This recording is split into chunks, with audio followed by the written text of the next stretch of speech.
The question I want to pose to you today is, when do you take responsibility for your own personal healing? And for me, the answer I have is right now. As soon as you become conscious, you are now responsible for your own healing. Does that mean you have to do it alone? No, it does not.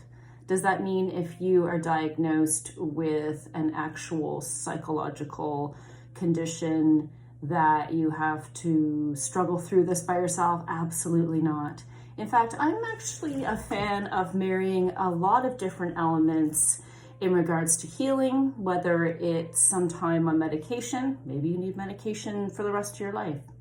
A doctor can determine that, a psychiatrist can determine that. I do believe that receiving therapy is crucial, and things like meditation, exercise, rest, proper eating can definitely help.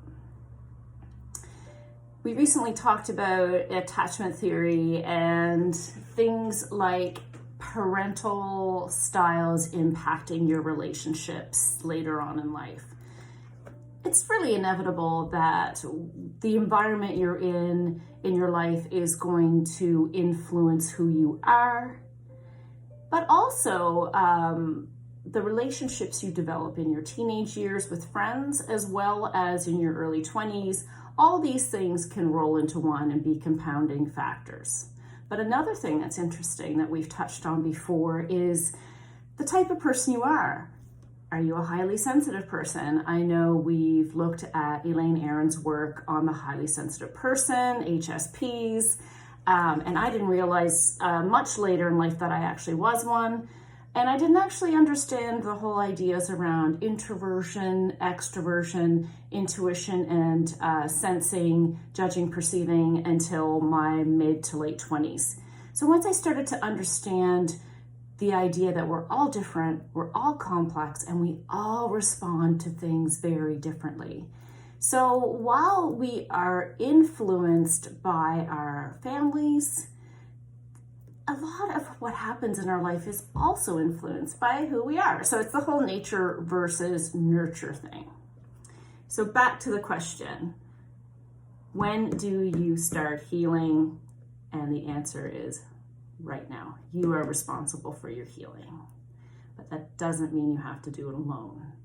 There are so many options out there, whether it's you sit there and let yourself rest for a while, you pick up a book that you think would be helpful, you talk to a friend, you try to find a psychoanalyst or a psychologist or counselor, either online or, some 1-800 number, or, if you have the resources to invest in a really great analyst or whatever you want, but the time is now. The time is now. And you are responsible for you. And there's a lot of great resources out there. I think there's an expression that says, when you're ready, the teacher will come. I don't know who said that. Maybe one of you know. I do believe that. I do believe that.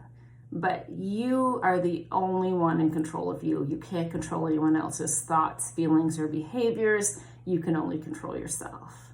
Again, that doesn't mean you have to do it alone. And in fact, you shouldn't do it alone. Love and support you on your journey. We will touch base on this again soon. Bye.